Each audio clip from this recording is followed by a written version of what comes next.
नमस्कार, मैं शारदा पांडे आसान ज़िंदगी की इस एपिसोड में आपका स्वागत करती हूँ। जैसा कि अभी शुभ लग्न विवाह का शुरू हो गया है, तो समस्या किसको है? जिन कन्या का जो विवाह हो रहा है उनको, और जिन माता को कन्यादान करना है उनको, वो ढेर सारे प्रश्न आ रहे हैं। कन्याओं का यह प्रश्न है कि जब उनका विवाह होने वाला है तो उसमें उनका डेट आ जाएगा, मतलब माहवारी का, तो क्या करें, परेशान है। तो इसीलिए ये वीडियो बना रही हूँ आपका जीवन आसान करने के लिए, आपका वैवाहिक जीवन एकदम सुरक्षित रखने के लिए और आपकी दुविधा दूर करने के लिए। चलिए चैनल को हाइप कर लें, सब्सक्राइब कर लें। बोलेंगे फालतू बात बताती हैं हमेशा रोज़ रोज़, आप लोग नहीं करते इसलिए बताती हूँ। देखिए, ये जो समस्या है ये हमारे खुद की उत्पन्न की हुई समस्या नहीं है। हर महिला इस चीज़ से बहुत ऊब गई है। श्राप के कारण महिलाओं को ये चीज़ को भुगतना पड़ रहा है। पहले ऐसा नहीं था। इंद्र को दिया हुआ श्राप महिलाओं ने अपने ऊपर लिया, नदियों ने लिया, जमीन ने लिया, वृक्षों ने लिया, तो इस कारण ये श्राप को भोग रहे हैं और काफ़ी ये दुखदायी और अत्यंत पीड़ादायी रहता है। तो ये जो मातृ शक्तियाँ हैं ये देव को भी उबारती हैं, यानी देवता का कष्ट अपने ऊपर लें, यानी ये इन जगहों में इसको विभाजित करके इंद्र का जो कष्ट था उसको कम कर दिया गया। तो इंद्र ने वृत्तासुर राक्षस का वध किया था, तो उस कारण उनके ऊपर दोष और पाप लगा था।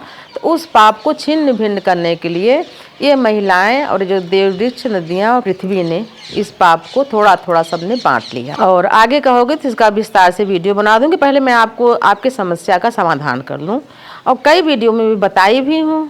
आप लोग वीडियो को देखते नहीं हो, या देख के जो भी आपको समझ में आए, कम से कम 100 वीडियो में बताई हूँ कि ऐसी स्थिति में क्या करना चाहिए। पूजा पाठ के लिए मना करती हूँ, नया व्रत करने के लिए मना करती हूँ, नया व्रत अगर अशुद्धता मत करो, लेकिन विवाह को नहीं रोका जा सकता।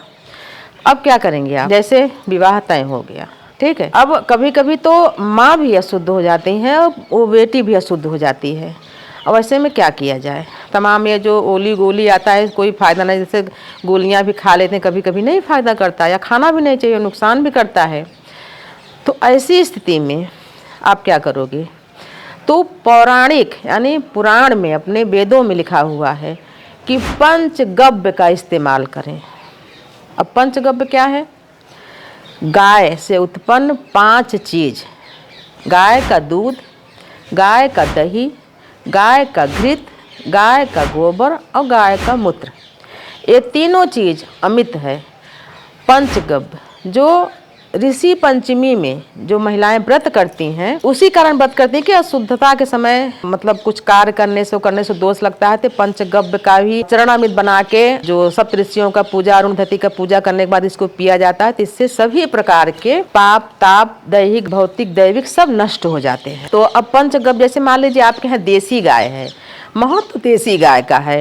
ये जो जर्सी वगैरह गाय है इनका महत्व नहीं है। देसी गाय जिनका कुबर निकला हुआ रहता है और यहाँ पर झलरी रहता है गले में, वो गाय अगर आपके यहाँ है या आपके आसपास में है तो इन 5 चीज़ की व्यवस्था कर लें।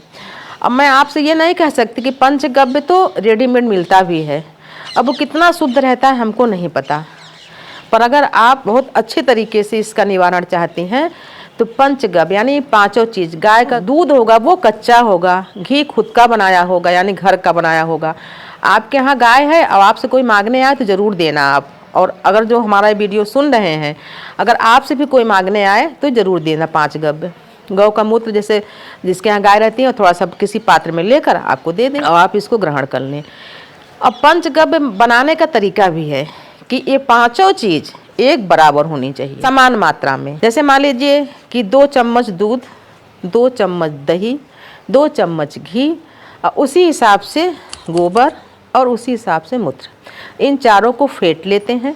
फिर 1-1 चम्मच, आपकी तमाम औषधियों को हम लोग खाते ही हैं ना, कहीं मछली का तेल, कहीं किसी का कैप्सूल में डला हुआ है, वो मरने तरने पर खाते हैं। तो ये गौ माता का आप घिन मत करो, चम्मच लो, मुंह में डालो, पी जाओ। इससे इंद्रियां भी बहुत शुद्ध हो जाती हैं, शरीर बहुत शुद्ध हो जाता है।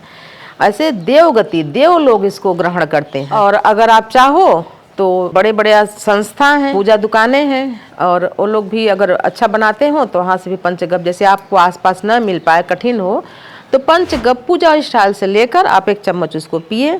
आपकी मम्मी को अगर ऐसी दिक्कत है तो उनको भी पिलाएं और आराम से आप विवाह में बैठ सकती हैं। विवाह में बैठने से पहले जो आप वस्त्र पहनेंगी, यानी कि जो नीचे का वस्त्र रहेगा वो एकदम स्वच्छ और साफ होना चाहिए, उसको आप पहने। और स्नान के बाद पंचगव्य जब वहाँ बैठने जाएं, उसके मतलब विवाह में जब बैठने जाएं, इसको बोलते हैं चौक में जब बैठने जाएं तो पंचगव्य पीकर जाएं। और देवी अरुणधति और सप्तऋषि से प्रार्थना कर लें कि हे सप्तऋषियों, हे देवी अरुणधति, अब आपका दिया हुआ है सब, हम तो कोई अपने से उत्पन्न नहीं किए हैं, ऐसी अवस्था है, हमने पंचगव्य को ग्रहण किया है और इसके बाद भी अगर कोई हमसे भूल चूक हुई हो तो हमको क्षमा करें। और इस दोष के कारण हमको कुछ भी गलत न भुगतना पड़े, आगे हमारा वैवाहिक जीवन मंगलमय और सुखमय रहे, जिससे हमारी आस्था सदैव आपके ऊपर बनी रहे। अगर जैसे किसी के साथ कुछ गलत होता है ना तो आस्था डिग जाता है, डिगना भी चाहिए। हम साधारण मनुष्य हैं, हम हमेशा देवी देवता को जपते रहते हैं, किस लिए? क्योंकि हम और हमारे परिवार हमसे जो जुड़े हुए हैं वो सभी सुखी रहें, बस इसीलिए। तो आप यही प्रार्थना करना, आपकी प्रार्थना भगवान सुनेंगे। और आपसे जो जुड़ा हो, जैसे हमारे आसान ज़िंदगी देखने वाले तो भाई हमारा शुरू से यानी 2016 से जब चैनल खुला है तब से आज तक हमारे बोलने का तरीका वही है, हम वही हैं, हम कोई बदलाव नहीं कर सकते। बहुत सारे लोग बहुत सारे बदलाव कर सकते हैं, उल्टा सीधा बोल सकते हैं, मैंने जो हूँ वो हूँ। तो जो लोग आप जैसे आपकी सहेलियां हैं उनको वैसे दिक्कत है तो आप इसको बता सकती हैं कि हाँ ऐसा आप कर सकते हैं। और माहवारी वगैरह रोकने की ज़्यादा गोलियां आप लोग मत खाएं, अब इसी में आपको बता दे रही हूँ, नहीं तो आगे बच्चा वगैरह पैदा होने में काफ़ी दिक्कत होगा। फिर आप किसका सहारा लोगे? IVF का, जिसमें 20 लाख लगता है। तो अगर आप लोग गोलियां खाते हैं माहवारी बंद करने के लिए, तो हमारा अनुभव है, हमारी जानकारी में बहुत सारे ऐसे लोग हैं गोलियां खा के बंद तो कर लेते हैं, फिर बंद ही हो जाता है, जो प्राकृतिक और नेचुरल चीज़ें हैं वो सभी समाप्त होने लगती हैं, यानी प्रजनन शक्ति पे बहुत प्रभाव पड़ता है। तो गोलियां मत खाएं। जितनी भी बेटियां हमारी सुन रही हैं, चलिए आपका जीवन हमने आसान कर दिया। और आपका विवाह है ना, तो देवी दुर्गा जी से प्रार्थना करूंगी कि आपका विवाह निर्विघ्न संपन्न हो जाए, आप अपने ससुराल में सुखी रहें, संपन्न रहें और हमारे साथ सदैव बने रहें, हमेशा हमारे साथ बने रहें। देखते रहें आसान जिंदगी। तब तक के लिए नमस्कार।